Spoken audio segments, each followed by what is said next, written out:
The fluorescent lights of Maplewood Elementary School hummed their usual Monday morning tune, casting a warm glow over the freshly waxed hallways. Children's laughter echoed through the corridors as backpacks bounced and sneakers squeaked against polished floors. It was the kind of ordinary morning that promised nothing more than spelling tests, recess games, and the comfortable rhythm of another school day. But for Ms. Haley Prescott, a 32-year-old second-grade teacher with 7 years of experience under her belt, this Monday would be anything but ordinary. By the end of the day, she would make a phone call that would shatter the illusion of normalcy, expose a horrifying secret, and ultimately save a little girl's life. Before we dive in, drop a comment and let us know where you're watching from. We'd love to hear from you. If you enjoy educational stories like this, be sure to like the video, subscribe, turn on the notification bell, and share it with someone who'd love it too. Haley had always been the kind of teacher who noticed things. While other educators might focus solely on academic performance or classroom behavior, she paid attention to the small details that others overlooked. The way a child's shoulders tensed when certain topics came up, the patterns in absences, the changes in eating habits, the subtle shifts in mood that signaled something wrong at home. Her colleagues sometimes teased her about being overly vigilant, but Haley knew the statistics. She knew that for many children, school was the only safe place they had, and teachers were often the only adults positioned to see what was hiding behind closed doors. That Monday morning, Haley stood at her classroom door as she always did, greeting each student with a smile and a personal word. 23 children filed past her, each receiving their moment of recognition and connection. There was Marcus, bouncing with his usual energy, eager to share about his weekend soccer game. There was sweet Mia, clutching a book she'd finished over the weekend, ready to tell Haley all about it. There was Oliver, still rubbing sleep from his eyes, dragging his feet but managing a smile when Haley commented on his new dinosaur shirt. And then there was Ella Harmon. Ella was one of the newer students, having transferred to Maplewood just 3 weeks earlier. She was 6 years old with honey-colored hair that her mother always pulled back into a tight ponytail. Her face was delicate, with features that seemed almost porcelain in their fragility. Large hazel eyes dominated her small face, and when she smiled, which wasn't often, dimples appeared in her cheeks. But Ella rarely smiled these days. When Ella appeared in the doorway that morning, Haley's practiced eye immediately caught something off. The little girl was walking with an unusual stiffness, her movements careful and measured in a way that seemed unnatural for a 6-year-old. Children at that age typically moved with abandon, all energy and impulse, but Ella moved like someone 3 times her age, someone who had learned to be cautious about how they positioned their body. "Good morning, Ella," Haley said warmly, keeping her tone light and cheerful. "How was your weekend?" Ella looked up at her teacher, and for just a fraction of a second, something flickered in those hazel eyes. Fear. Pain. It was gone so quickly that Haley almost questioned whether she'd seen it at all. "It was fine, Ms. Prescott," Ella said softly, her voice barely above a whisper. She clutched her backpack straps so tightly that her knuckles had gone white. "I'm glad to hear it," Haley replied, noting the tension in the child's small frame. "We're going to have a great day today. We're starting our unit on butterflies." Ella nodded but didn't respond verbally. She moved past Haley into the classroom, and that's when the teacher noticed it again. The stiffness. The way Ella held herself rigid, as if bracing against some invisible pain. The morning routine began as it always did. Children unpacked their backpacks, hung up their coats, and settled into their assigned seats. Haley had arranged her classroom in a horseshoe pattern, with colorful rugs and cushions in the center for circle time. This was where they started each day, gathering together to discuss the calendar, the weather, and whatever exciting lessons awaited them. "All right, my wonderful students," Haley called out, clapping her hands twice. The children knew this signal and immediately began making their way to the circle time area. "Let's gather on the rug. Find your special spot." The children scrambled to their places, some flopping down with dramatic sighs, others carefully choosing cushions, still others content to sit directly on the colorful alphabet rug that anchored the space. It was organized chaos, the kind that made Haley smile. This was her favorite part of teaching, this moment when 23 unique personalities came together as a learning community. But as the children settled, Haley noticed that Ella was still standing. The little girl had moved toward the circle but had positioned herself behind the other children, near the bookshelf. While her classmates sat cross-legged or sprawled comfortably on cushions, Ella remained upright, her hands clasped in front of her, her face carefully neutral. "Ella, sweetie," Haley said gently, "would you like to grab a cushion and join us?" Ella shook her head quickly. "I'm okay here, Miss Prescott." "You'll be able to see better if you sit up front," Haley encouraged, keeping her voice warm and non-threatening. "There's a nice purple cushion right there that nobody's taken." "I can see fine," Ella insisted. And there was an edge to her voice now, a barely concealed panic that made Haley's teacher instincts flare to life. Haley made a mental note but didn't push further. She'd learned over the years that forcing children rarely worked. Instead, she began the morning routine, leading the class through the days of the week, the months of the year, and a discussion about the weather. All the while, her eyes kept returning to Ella, who remained standing in the back, shifting her weight from foot to foot. When circle time ended and the children returned to their desks for their first lesson, Haley watched carefully as Ella approached her assigned seat. The little girl paused when she reached her chair, staring at it as if it were an enemy. Her hand reached out, gripping the back of the chair, and for a long moment she just stood there. "Ella," called her desk partner, a cheerful boy named James. "Are you going to sit down? Ms. Prescott is about to start." Ella glanced at James, then at the chair, then toward Haley. Her face had gone pale, and her breathing had become shallow. Finally, with movements so slow and careful they were almost painful to watch, Ella began to lower herself toward the seat, but she didn't sit fully. Instead, she perched on the very edge of the chair, most of her weight still on her legs, using the chair more as a prop than actual support. Haley began her math lesson, writing problems on the board, engaging the students with questions and activities. But part of her attention remained on Ella. Throughout the lesson, the child never once relaxed into her seat. She remained in that awkward perch, her body tense, her face betraying the strain of maintaining such an uncomfortable position. After 20 minutes, Ella raised her hand. "Yes, sweetheart," Haley acknowledged her. "May I stand at my desk to work?" Ella's voice trembled slightly. I can focus better when I'm standing." It was an unusual request, but Haley had learned to pick her battles. "Of course you may," she said, even as her concern deepened. "Whatever helps you learn best." Ella's relief was visible. She stood immediately, and the tension in her shoulders eased fractionally. For the rest of the math lesson, she worked standing up, occasionally shifting her weight but never attempting to sit again. During the transition to reading time, Haley moved around the classroom, checking on students' progress and offering help where needed. When she approached Ella's desk, she crouched down to be at eye level with the standing child. "How are you doing this morning, Ella?" Haley asked softly, keeping her voice low so other students wouldn't overhear. "Is everything okay?" Ella's eyes widened, and she glanced around nervously, as if checking to see who might be listening. "I'm fine, Miss Prescott," she whispered. "You know you can talk to me about anything, right?" Haley pressed gently. "If something is bothering you or if you're not feeling well, I'm here to help." "I'm fine," Ella repeated, but her hands were trembling as they gripped her pencil. "Really, I'm fine."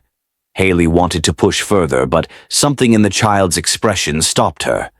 There was terror there, barely concealed beneath a fragile mask of normalcy. Pushing too hard, too fast, might cause Ella to shut down completely. "All right," Haley said, standing up. "But remember, my door is always open. Well, figuratively speaking, since we're already in the classroom." She added the last part with a gentle smile, hoping to ease some of Ella's obvious anxiety. Ella didn't smile back. She just nodded and returned her attention to her work. As the morning progressed, Haley's concern grew from a whisper to a shout. During independent reading time, when children could choose to sit at their desks, on cushions, or in the reading corner, Ella chose to stand at the bookshelf. During art class, when the students gathered around tables to paint, Ella remained standing, leaning over the table to reach her paper. Other children commented on it. "Why don't you ever sit down?" asked Sarah, a chatty girl with curly red hair. "Aren't your legs tired?" "I like standing," Ella replied quietly, her paintbrush hovering over her paper. "Sitting is boring." "Sitting is boring," Sarah laughed. "That's weird. My mom always tells me to sit down because I have too much energy." Ella didn't respond. She focused intently on her painting, but Haley noticed that her hand was shaking, causing the brush to create uneven lines across the paper. When it was time for recess, Haley expected that Ella might relax outside, away from the confines of the classroom. But if anything, the child became more withdrawn. While other students ran and played, shouting and laughing as they navigated the playground equipment, Ella stood alone by the fence, watching but not participating. Haley, who was on recess duty that day, made her way over to the isolated child. "Don't you want to play with your friends?" she asked, keeping her tone light and encouraging. Ella shook her head. "I'm just watching today." "Just watching," Haley repeated. "Are you sure? The swings are open. You love the swings." "I don't want to today," Ella said, and there was that tremor in her voice again, that barely controlled emotion threatening to break through. Haley studied the child carefully. Ella was hugging herself, her arms wrapped around her torso in a protective gesture. Her eyes were fixed on the other children, but there was a sadness there, a longing mixed with something else, something that looked like resignation. "Ella," Haley said, making a decision, "why don't you walk with me? We can do a lap around the playground together." The child hesitated, then nodded. They began walking slowly along the perimeter of the playground, Haley matching her pace to Ella's careful steps. "You know," Haley began conversationally, "when I was your age, I had a teacher named Mrs. Chen. She noticed when I was having a hard time even when I didn't tell her. She helped me a lot." Ella glanced up at her but said nothing. "Sometimes," Haley continued, "kids don't want to talk about things that are bothering them. Maybe they think it's not important, or maybe they're scared, or maybe someone told them not to tell. But Mrs. Chen taught me that it's always okay to talk to a trusted adult. Always." Ella's steps faltered. She stopped walking, and when Haley looked down at her, she saw tears beginning to form in those hazel eyes. "Ella?" Haley's voice filled with concern. She started to reach out but stopped herself, not wanting to frighten the child. "Sweetheart, what's wrong?" For a long moment Ella stood frozen on the playground, tears now streaming down her pale cheeks. Her small chest rose and fell with shallow breaths, and her hands had clenched into tiny fists at her sides. Other children's laughter echoed around them, a stark contrast to the quiet tragedy unfolding by the fence. Haley's heart hammered in her chest as she waited, instinctively knowing that this was a crucial moment. Push too hard and the child would shut down completely, but fail to push enough, and an opportunity to help might be lost forever.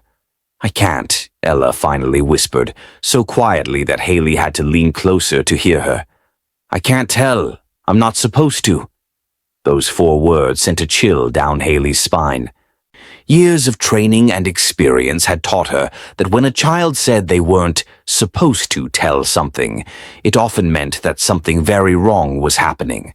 Someone had instructed this little girl to keep a secret, and in Haley's experience, the kinds of secrets children were told to keep were rarely innocent. "Ella," Haley said gently, crouching down so she was at the child's eye level, "nobody should ever tell you to keep a secret that makes you feel scared or hurt. Good secrets are happy things, like surprise birthday parties. But if a secret makes you feel bad, or if it's about something that hurts you, that's not the kind of secret you have to keep." Ella's tears fell faster now. She wiped at them furiously with the back of her hand, glancing around nervously as if worried someone might see her crying. "But Mommy said," she began, then stopped abruptly, her eyes widening with fear. "What did Mommy say?" Haley prompted softly. Ella shook her head violently. I can't. Please don't make me." The recess bell rang, its shrill sound cutting through the moment. Ella jumped at the noise, then quickly wiped her face again, trying to compose herself. The other children began running toward the building, their recess energy still propelling them forward, even as they transitioned back to classroom mode. "We'll talk more later, okay?" Haley said, standing up.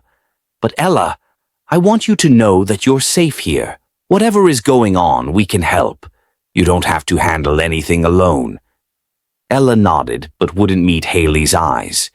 They walked back to the building together, Ella maintaining that same careful, stiff gait that had first caught Haley's attention that morning. The afternoon brought more of the same concerning behaviors. During lunch, Ella took her food to a corner table and remained standing while she ate, leaning against the wall for support. When other children invited her to sit with them, she politely declined, offering weak excuses about liking to eat alone. Haley watched from across the cafeteria, her trained eye noting every detail, every wince of pain that crossed the child's face when she moved wrong, every moment of visible discomfort. After lunch, during science time, the class gathered on the rug again to watch a video about butterfly life cycles. Once more, Ella refused to sit, positioning herself at the back of the group. But this time, Haley noticed something new. When Ella thought no one was watching, she placed both hands on her lower back, pressing gently, her face contorting with pain. It was a fleeting moment, over in seconds, but Haley saw it clearly. That was the moment Haley knew with absolute certainty that something was physically wrong with Ella. This wasn't just emotional distress or behavioral issues. The child was in pain, significant pain, and she was trying desperately to hide it. As soon as the video ended and the students began their afternoon activities, Haley pulled out her teacher's log, a notebook where she documented concerns about students. Her hand trembled slightly as she wrote, "Monday, September 18th. Ella Harmon, age 6, multiple concerning observations. Refuses to sit during any activity throughout the day. Walks with stiff, careful gait. Visible discomfort and pain when moving. Stated she is not supposed to tell something. Mentioned mother instructed her about keeping quiet. Appears frightened and anxious. Isolated herself during recess and lunch. Observed touching lower back with obvious pain. Recommendation: contact school nurse for wellness check, possible abuse or neglect situation." Haley closed the notebook, her decision made. She caught the eye of her teaching assistant, Mrs. Rodriguez, who was helping a group of students with a science worksheet. "Mrs. Rodriguez," Haley called quietly, "could you watch the class for a few minutes? I need to make a quick call." "Of course," Mrs. Rodriguez replied, noting the serious expression on Haley's face. Haley stepped into the small supply closet attached to her classroom, the one place she could make a private phone call without leaving the students completely unsupervised. She pulled out her cell phone and dialed the school nurse's office. "Nurse Jenkins," came the brisk, efficient voice on the other end. Karen, it's Haley Prescott from room 204, Haley said, keeping her voice low. I have a student I'm very concerned about. I need you to do a wellness check as soon as possible. There was a pause. Karen Jenkins had been the school nurse for 15 years, and she knew Haley well enough to understand that she didn't make such requests lightly. What are we looking at? She asked, her tone becoming more serious. 6-year-old female student refusing to sit all day, visible signs of pain, especially in the lower back region. And she's indicated that she's been told to keep something secret, Haley summarized quickly. I've documented everything in my log. Karen, my gut is screaming at me that something is very wrong. Bring her down in 10 minutes, Karen instructed. I'll clear my schedule. And Haley? Good catch. Trust your instincts on this. Haley ended the call and took a deep breath before returning to the classroom. She found Ella at her desk, still standing, working on a writing assignment. The child's face was pale, and there were dark circles under her eyes that Haley hadn't noticed that morning. How had she missed those? Or had they appeared during the day, a result of the sustained pain and stress? Ella, Haley approached the child's desk with a gentle smile. I need you to come with me for a few minutes. We're going to visit Nurse Jenkins. Ella's head snapped up, her eyes widening with panic. Why? I'm not sick. I don't need to see the nurse. It's just a routine check, Haley lied smoothly, hating the deception but knowing it was necessary. All the new students have to get a wellness check. It's nothing to worry about. But I already had one, Ella protested, her voice rising slightly. When I first came to school. Remember? Haley did remember. It was standard protocol for all transfer students. But she pressed on, keeping her voice calm and authoritative. This is a different kind of check. Come on, sweetie. It'll only take a few minutes, and then you can come right back to class. Ella looked like she wanted to argue further, but years of conditioning to obey teachers won out. She set down her pencil and followed Haley to the door, her movements slow and reluctant. They walked through the hallway in silence, their footsteps echoing off the lockers. Haley noticed that Ella kept one hand pressed against her side, as if supporting herself. The nurse's office was located near the main entrance, a bright, cheerful space decorated with health posters and a sunny yellow color scheme that was meant to be welcoming rather than clinical. Nurse Jenkins was waiting for them, her kind face arranged in a warm smile. She was a petite woman in her 50s with salt and pepper hair and glasses that perpetually slid down her nose. "Hello, Ella," she greeted warmly. "Ms. Prescott tells me we need to do a little checkup. Why don't you come in and have a seat on the exam table?" Ella's whole body tensed at the word seat. She entered the nurse's office reluctantly, her eyes darting around as if looking for an escape route. When she reached the exam table, a padded bench with a paper covering, she stopped, staring at it with the same expression of dread that Haley had observed earlier. "I can stand," Ella said quickly. "I don't need to sit." Karen and Haley exchanged a meaningful glance. "Well," Karen said carefully, "I suppose you can stand for now. Let's start with the basics. How are you feeling today? Any tummy aches, headaches, sore throat?" "I'm fine," Ella said automatically, her standard response to any inquiry about her well-being. "That's good to hear," Karen replied, pulling out her blood pressure cuff. "I'm just going to check your blood pressure and temperature, okay? This won't hurt at all." Ella submitted to these basic checks, standing rigidly as Karen wrapped the cuff around her small arm and placed the thermometer in her ear. Both readings came back normal. Karen noted them on her chart, then set down her equipment and adopted a more serious expression. "Ella, Ms. Prescott mentioned that you seemed uncomfortable today. She's worried about you, and so am I. I need you to tell me if anything is hurting you." "Nothing hurts," Ella said, but her voice wavered. "Are you sure?" Karen pressed gently. Because I noticed you haven't sat down since you came in here, and Ms. Prescott tells me you didn't sit down all day in class. That's unusual, sweetie. Most kids your age like to sit down sometimes. Ella's eyes filled with tears again. I just don't want to sit today. Why not? Karen asked. Because. Ella's voice dropped to barely a whisper. Because I'm not allowed to. There it was again. That phrase, I'm not allowed to. Karen's expression remained calm, but Haley could see the concern deepening in her eyes. Who told you that you're not allowed to sit? Karen asked carefully.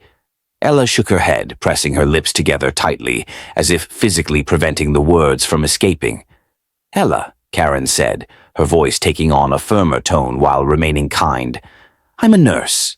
My job is to make sure you're healthy and safe, but I can't do my job if I don't know what's going on.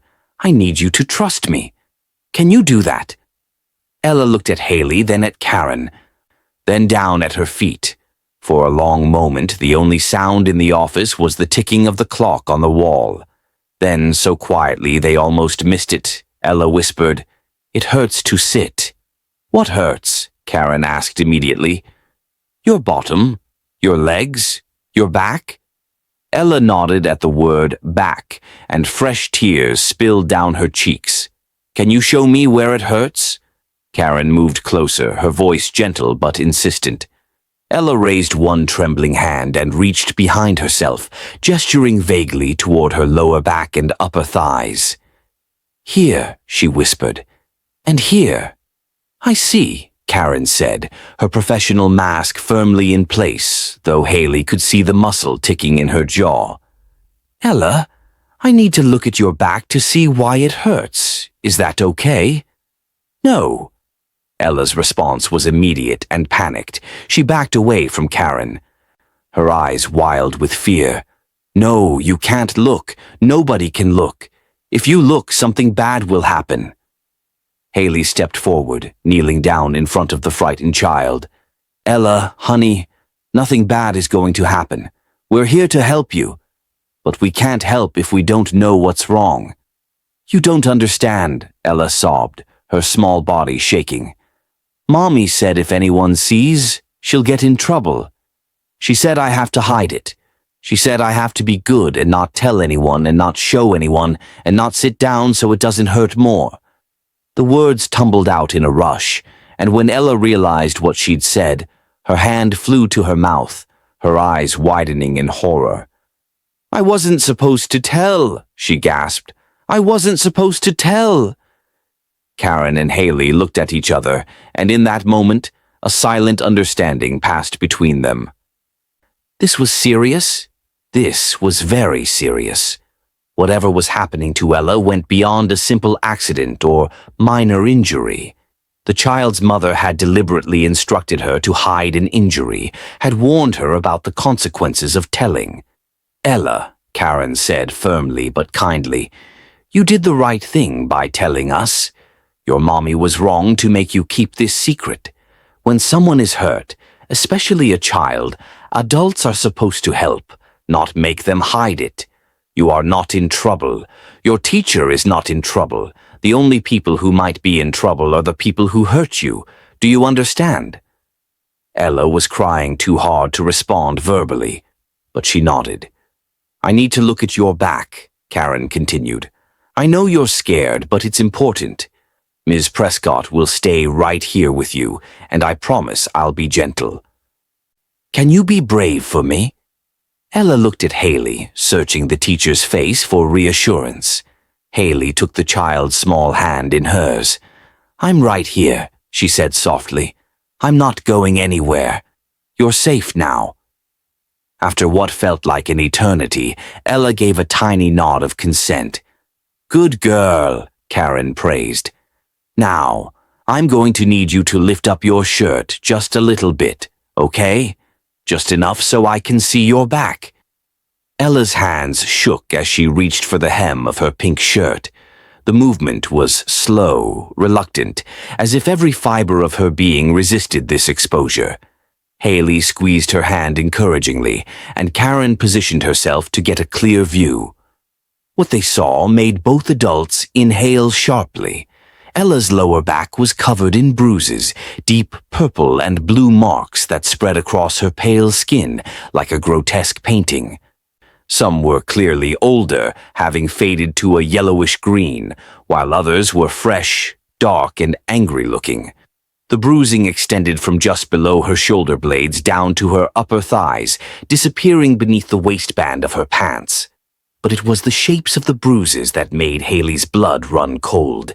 Clear imprints of a belt buckle, finger-shaped marks from someone's grip, long linear marks consistent with being struck repeatedly with a belt or similar object.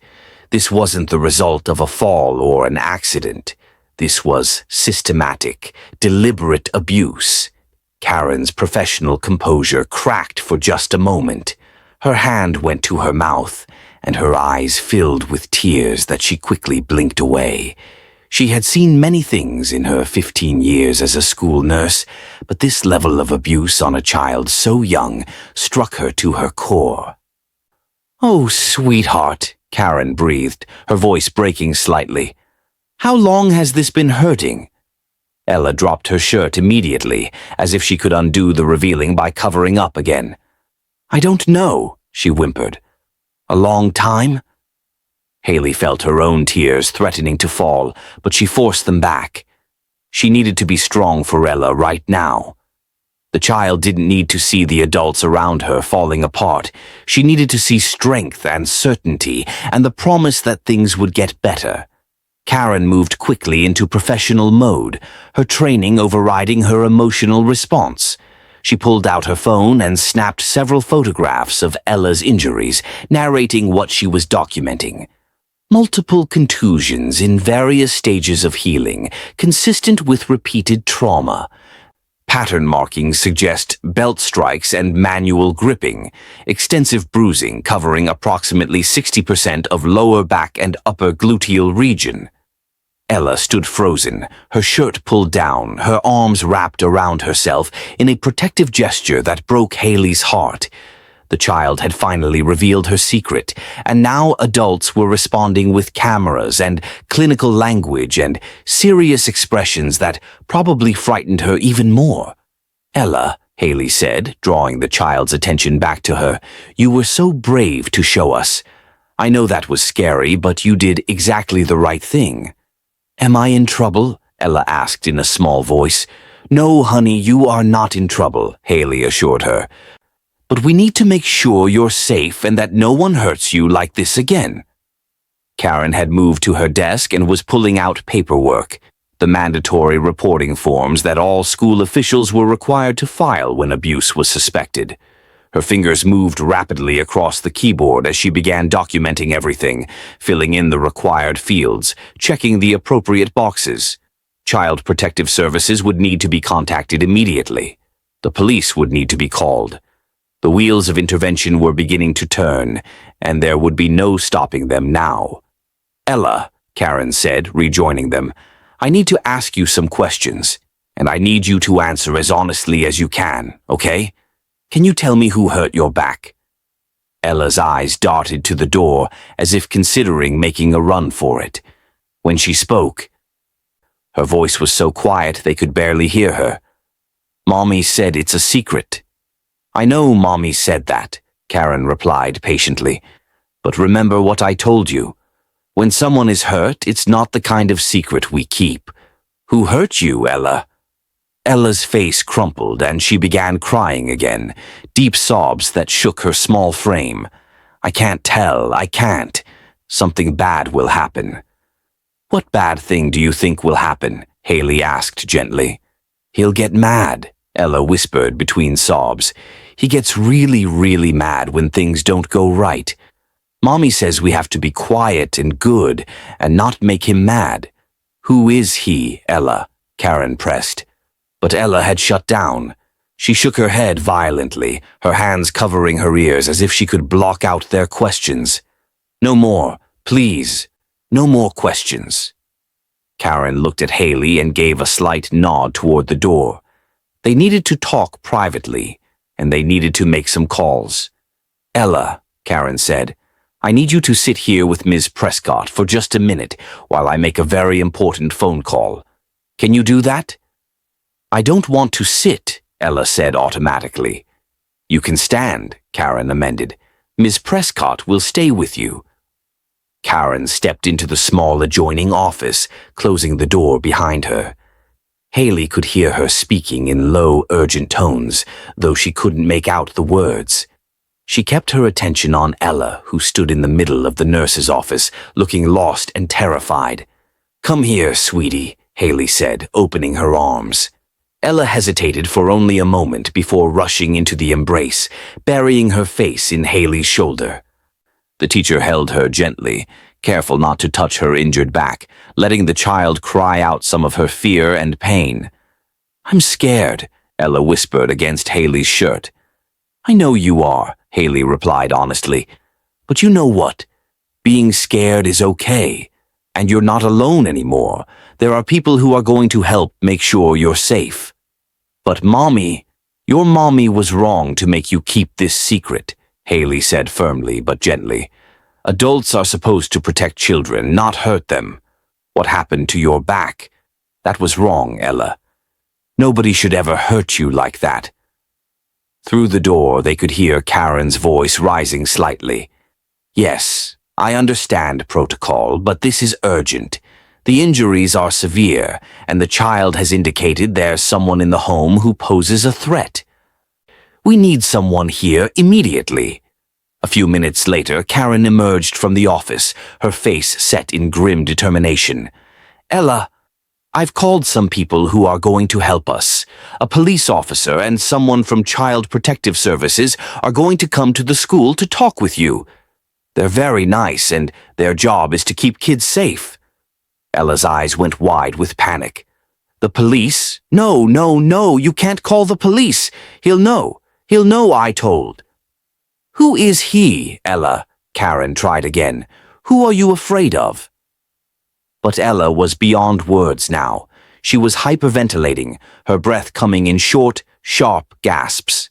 Haley recognized the signs of a panic attack and immediately shifted into crisis mode. "Ella, look at me," she said, cupping the child's face gently in her hands. "Look right at my eyes. Good. Now breathe with me. In through your nose," she demonstrated, and Ella tried to follow. "And out through your mouth. That's it. In and out. You're doing great." It took several minutes, but gradually Ella's breathing began to slow. The panic receded, replaced by exhaustion. The child looked wrung out, her face pale and tear-stained, her small body trembling with fatigue. "Why don't you lie down on the cot for a little while?" Karen suggested, gesturing to the small bed in the corner of the office. "You can rest while we wait." For the first time that day, Ella agreed to lie down, carefully positioning herself on her side so that no pressure was on her injured back. Within minutes, emotionally and physically exhausted, she had fallen into a light sleep. Karen and Haley stood by the door, speaking in hushed tones so as not to wake her. "Those bruises," Haley said, her voice shaking despite her best efforts to control it. "Karen, I've never seen anything like that.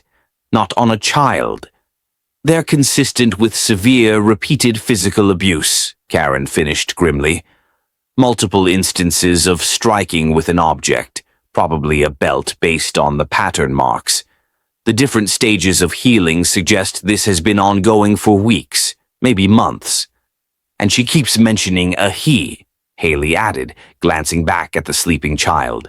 "Someone in the home she's terrified of. But she also mentions her mother, and the way she talks about her mother. It's complicated, like she's afraid for her mother too." Karen nodded slowly. "Sometimes in domestic violence situations, the mother is also a victim. She might be forcing Ella to hide the abuse out of her own fear. Or," she hesitated, "she could be the primary abuser. We won't know until the investigation happens." "How long until they get here?" Haley asked. "The officer said 15 minutes. CPS is sending someone as well, but they might take longer. The principal has been notified and she's preparing the conference room for the interviews. Karen checked her watch. We should probably wake Ella soon. I don't want her to be disoriented when they arrive. But before they could make that decision, Principal Morrison appeared in the doorway. Dr. Helen Morrison was a tall woman in her late 50s with steel gray hair and a reputation for running a tight ship. She took in the scene, the sleeping child, the two worried adults, and her expression hardened. "How bad?" she asked without preamble. "Bad," Karen replied. "Extensive bruising, multiple stages of healing, clear pattern marks, and the child is terrified of someone in her home, though she won't tell us who." Dr. Morrison's jaw tightened. In her 30 years in education, she'd seen her share of abuse cases, but they never got easier. Each one felt like a personal failure, even though she knew intellectually that she couldn't prevent what happened in students' homes. All she could do was respond appropriately when signs appeared. "The police are on their way," Dr. Morrison said. "I've also called the district superintendent to inform them of the situation. We need to be prepared for what comes next. If this goes to court, both of you will likely be called as witnesses." "Whatever we need to do," Haley said immediately. "That little girl needs help." "Agreed." Dr. Morrison moved closer to the cot, looking down at Ella's sleeping form. "She's only been here 3 weeks. Do we have any records from her previous school?" "I requested them when she transferred, but they haven't arrived yet," Haley replied. "The mother said they moved here because of a job opportunity, but now I'm wondering if they were running from something. Or someone." "The address on file?" Dr. Morrison asked. Karen pulled up Ella's information on her computer.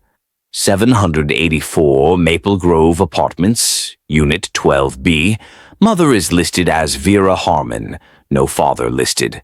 Emergency contact is only the mother, no other family members. "That's unusual," Dr. Morrison noted. "Most parents list at least one backup emergency contact." "Isolated families are often the ones where abuse occurs," Karen said quietly. "No support system, no outside eyes on what's happening in the home." They were interrupted by the sound of heavy footsteps in the hallway. A moment later, 2 uniformed police officers appeared in the doorway. The first was a burly man in his 40s with kind eyes and a gentle demeanor that belied his imposing size. His nameplate read, "Officer Matthews." His partner was a younger woman, probably in her late 20s, with dark hair pulled back in a tight bun. Her nameplate read, "Officer Chen." "We received a call about a possible child abuse situation," Officer Matthews said, keeping his voice low when he spotted the sleeping child.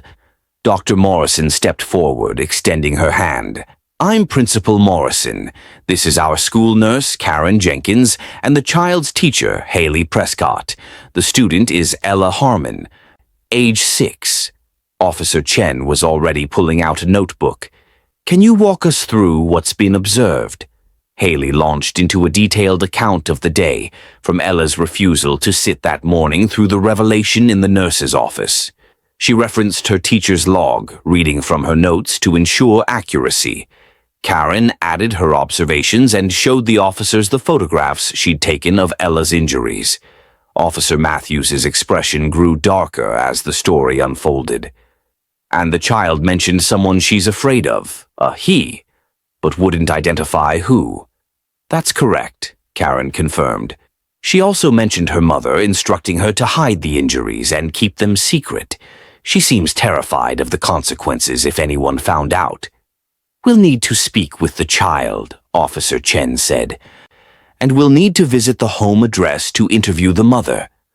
"The child is exhausted," Haley interjected. "She's been in pain all day, and the emotional toll of revealing what she's been hiding has drained her. Please be gentle with her." "We have officers specially trained for these situations," Officer Matthews assured her. "We understand how fragile these cases can be." As if sensing the new presences in the room, Ella began to stir. Her eyes fluttered open, confusion crossing her face as she took in the police officers standing in the nurse's office. For a moment, she seemed disoriented, and then memory flooded back. Her eyes widened with terror. "No," she whispered, trying to sit up and immediately wincing from the pain in her back. "No, no, no." Haley rushed to her side. "It's okay, Ella. These officers are here to help." "You called the police." Ella's voice rose to a panicked pitch. "You said you wouldn't. You said I was safe." "You are safe," Haley insisted, her heart breaking at the accusation in the child's voice. "These officers want to make sure you stay safe. They're not here to hurt you or get you in trouble." Officer Matthews approached slowly, crouching down to be at Ella's eye level as she sat on the edge of the cot. "Hi, Ella. My name is Officer Matthews, and this is Officer Chen. Your teacher and nurse are right. We're here to help you. Nobody is angry with you, and you're not in any trouble." Ella shrank back, her eyes darting between the two officers and then to Haley, as if looking for an escape route. "Ella," Officer Chen said in a soft voice, "we know you've been hurt, and we know you're scared. But we need to ask you some questions so we can make sure whoever hurt you doesn't hurt you again. Can you help us with that?" "I can't," Ella whimpered. "If I tell, something bad will happen." "What bad thing do you think will happen?" Officer Matthews asked. Ella's voice dropped to a whisper. "He'll hurt Mommy worse. He said so. He said if we told anyone, he'd make sure we were really sorry." The officers exchanged a meaningful glance. The picture was becoming clearer. There was a male in the household who was abusing both the mother and child and using threats to ensure their silence. "Ella, is this person who said that? Is he someone who lives with you and your mommy?" Officer Chen asked carefully. Ella nodded slowly, tears streaming down her face again. "Can you tell me his name?" Ella's mouth opened, then closed. She looked at Haley, then back at the officer. The conflict was visible on her small face, the desperate need to tell the truth, warring with the fear that had been instilled in her. "His name is Ricky," she finally whispered.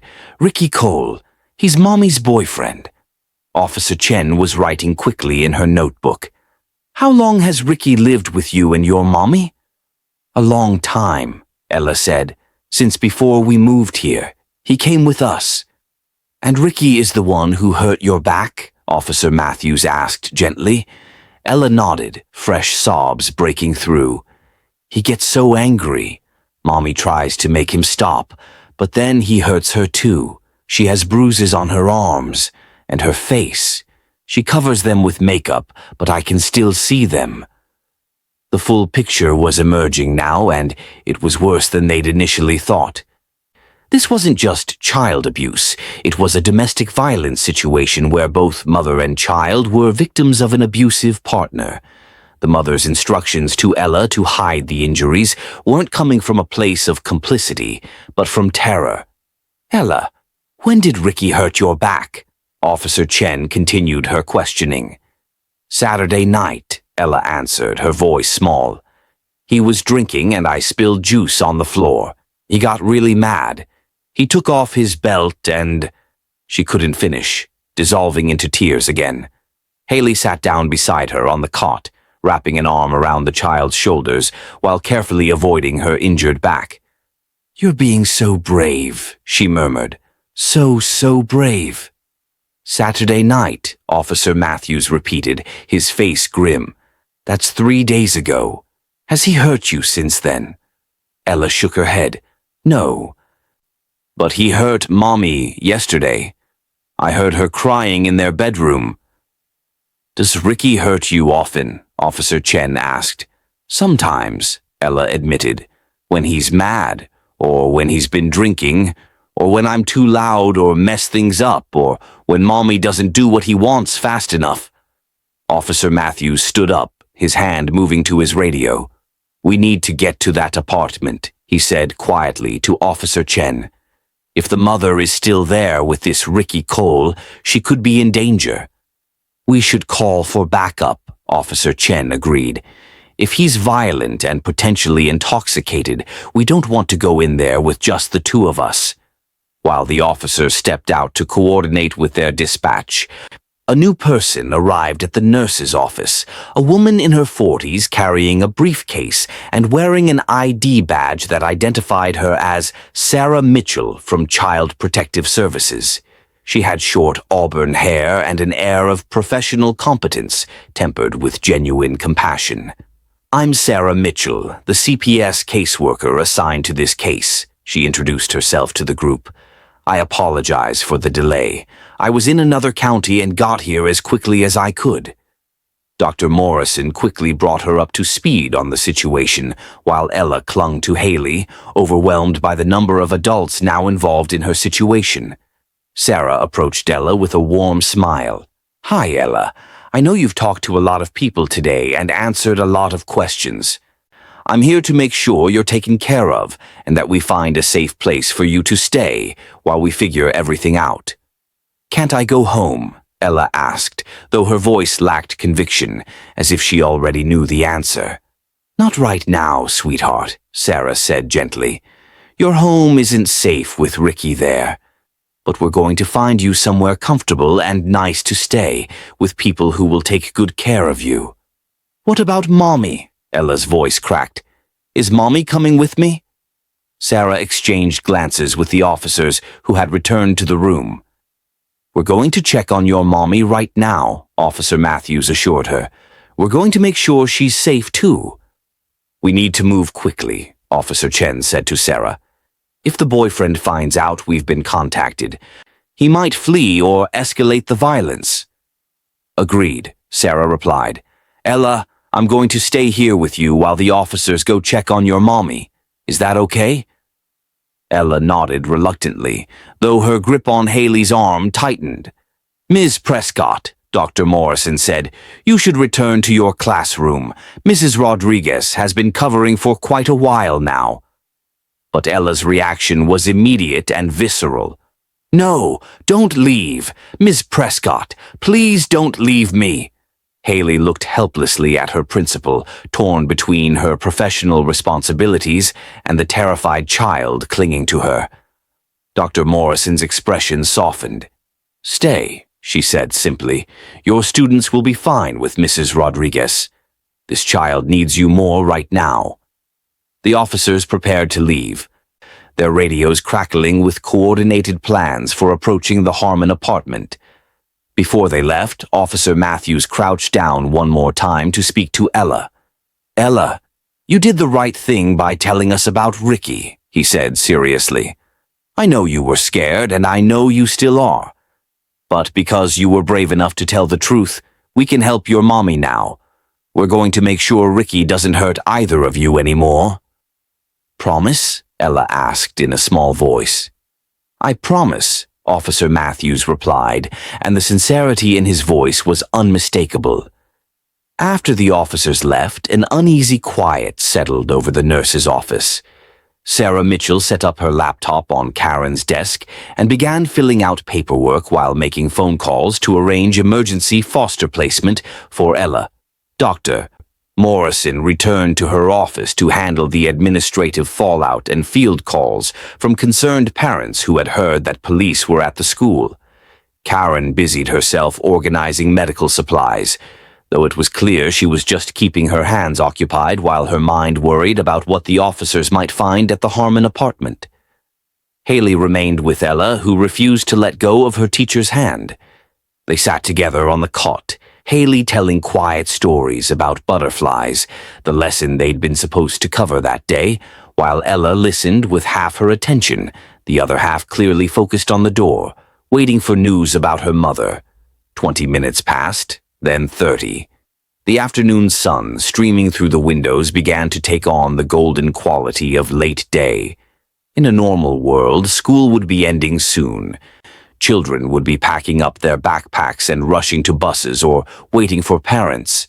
But in this small office, time seemed suspended, stretched thin with anxiety and waiting. Finally, Haley's phone buzzed. It was Dr. Morrison. "Officers are back, conference room." Haley looked at Ella, who had noticed the phone. "Was that about Mommy?" the child asked immediately. "The officers are back," Haley confirmed. "Should we go hear what they found out?" Ella nodded, sliding off the cot carefully. Sarah joined them, and together they made their way down the hallway to the school's conference room, a space typically used for IEP meetings and parent-teacher conferences. Today it would serve as a crisis command center. Officers Matthews and Chen were there, along with Dr. Morrison and another officer Haley hadn't seen before, an older man with sergeant stripes on his uniform. They all looked grim, and Haley's heart sank. When they spotted Ella, Officer Matthews's expression shifted, softening into something gentler. "Ella," he said, "your mommy is okay. She's safe." The relief that flooded Ella's face was profound. "Really? She's really okay?" "Really," Officer Chen confirmed. "We found her at your apartment, and we've taken her somewhere safe where Ricky can't hurt her anymore." "Can I see her?" Ella asked hopefully. "Soon," Sarah interjected gently. "We have some things to arrange first, but yes, you'll be able to see your mommy." "What about Ricky?" The name came out as barely a whisper, laden with fear. The sergeant stepped forward. "Ricky Cole is in custody," he said in a no-nonsense tone. "He's been arrested, and he's not going anywhere. He can't hurt you or your mother ever again." Officer Matthews added, "When we arrived at the apartment, he was there. He tried to run when he saw us, but we had officers at all the exits.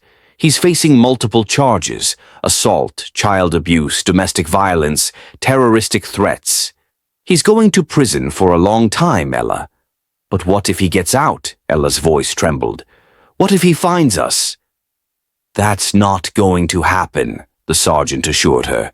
"And even if somehow, someday, far in the future, he did get out, there will be protective orders in place.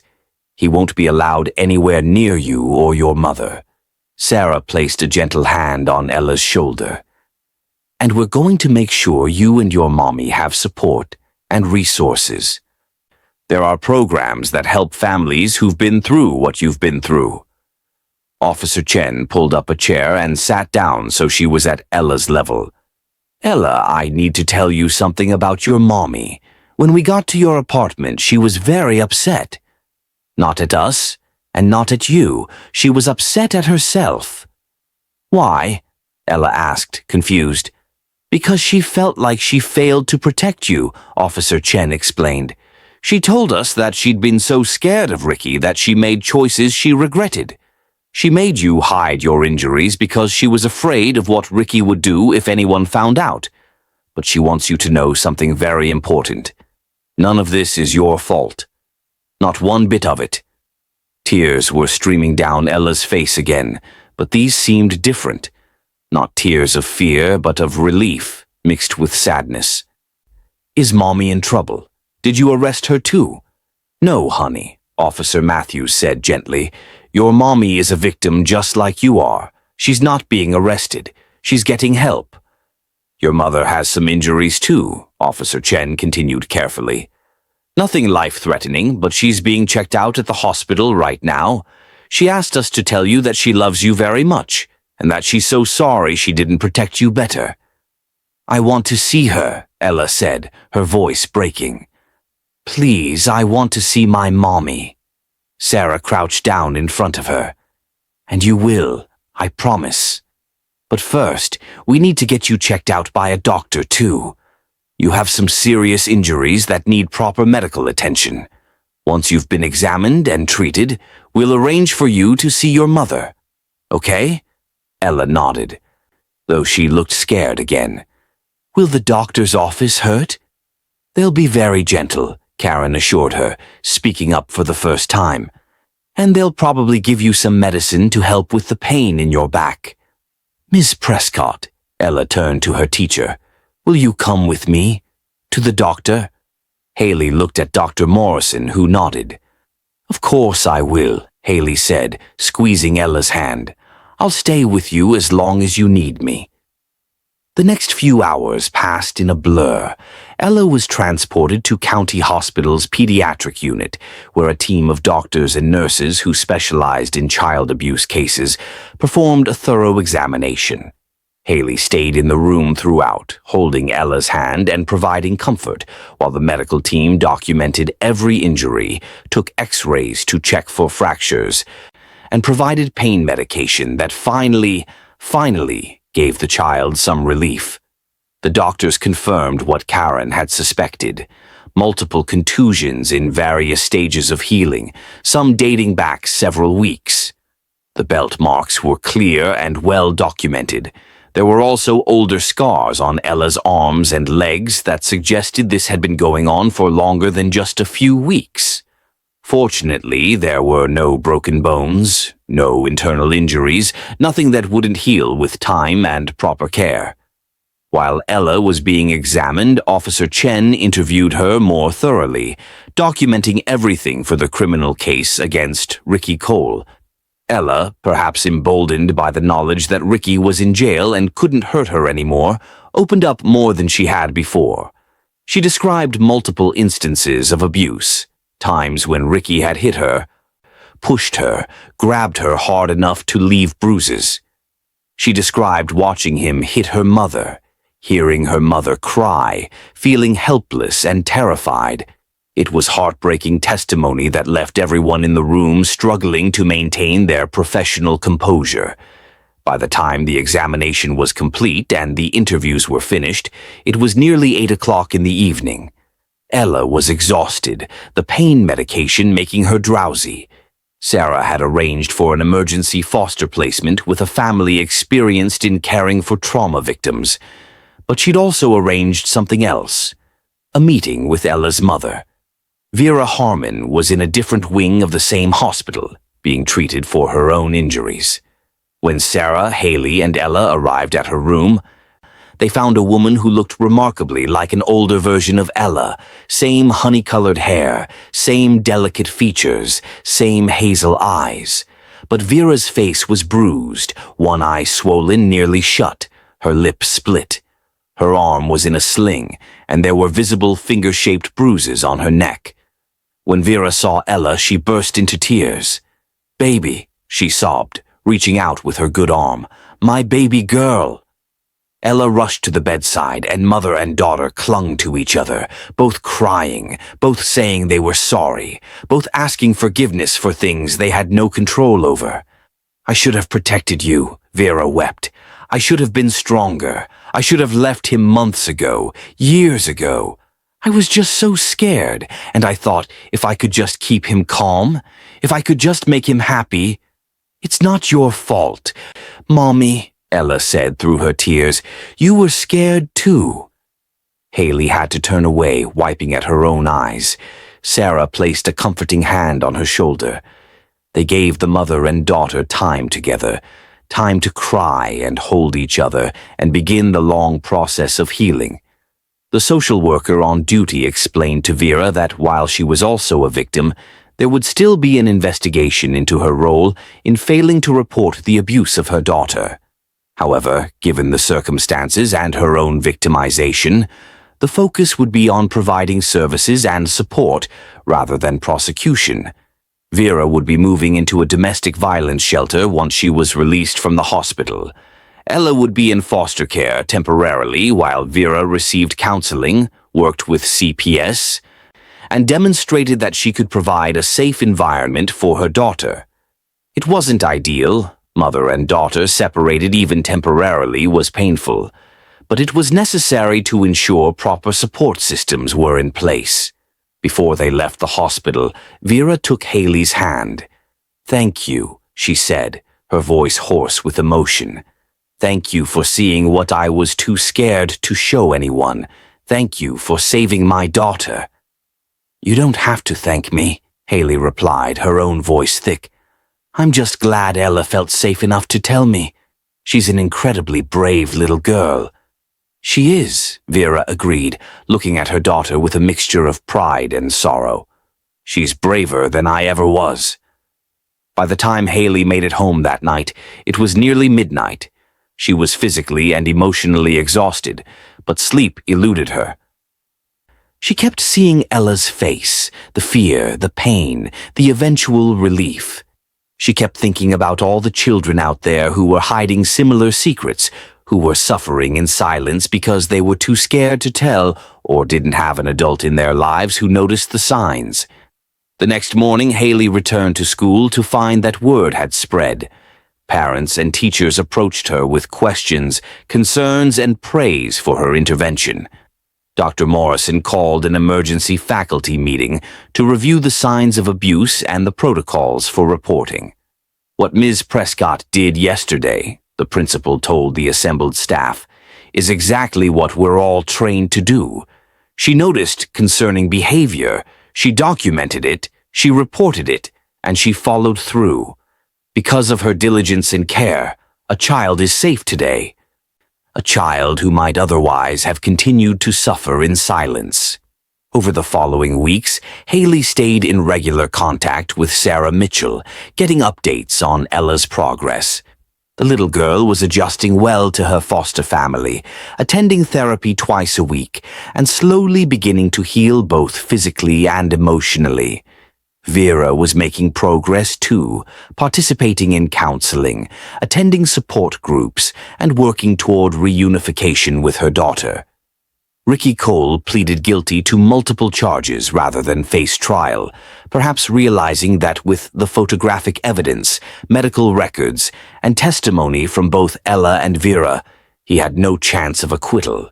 He was sentenced to 15 years in prison, with no possibility of parole for at least 10 years.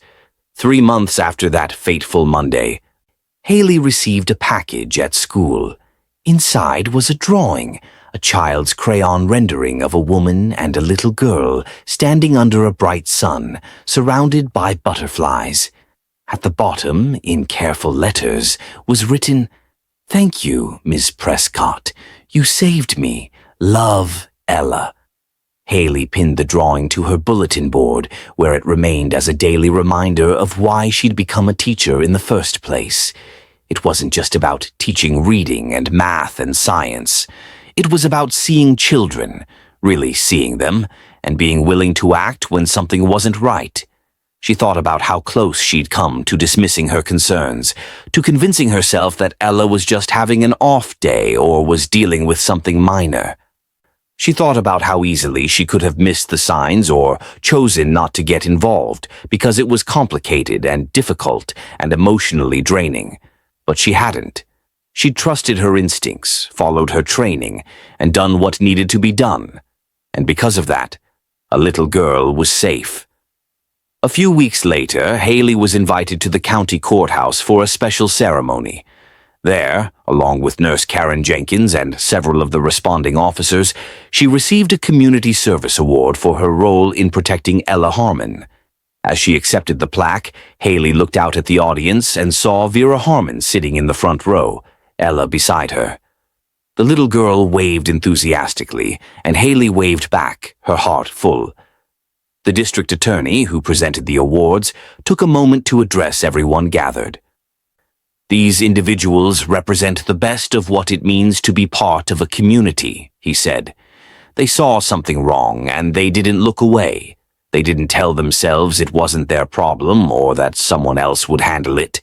They acted with courage and compassion, and in doing so, they literally saved lives. We need more people like this, people who are willing to speak up for those who can't speak for themselves." After the ceremony, Vera approached Haley with Ella in tow. The transformation in both of them was remarkable. Vera's physical injuries had healed, and while Haley knew the emotional scars would take much longer, there was a lightness to her now that hadn't been there before. Ella was smiling, a real, genuine smile that lit up her whole face. "Ms. Prescott," Ella exclaimed, running forward for a hug. "Did you see me wave?" "I did," Haley laughed, embracing the child carefully. "You look wonderful, Ella. How are you doing?" "I'm good," Ella said, and she sounded like she meant it. "I'm living with Mommy again. We have a new apartment, and Ricky isn't there. It's just us, and it's nice and quiet and safe." "I'm so happy to hear that," Haley said sincerely.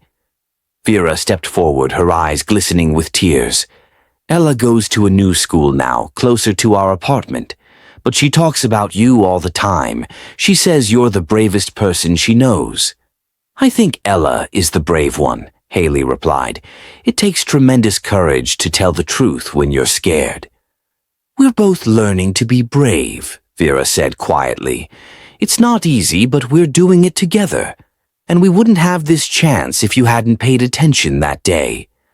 If you hadn't cared enough to look deeper when Ella wouldn't sit down.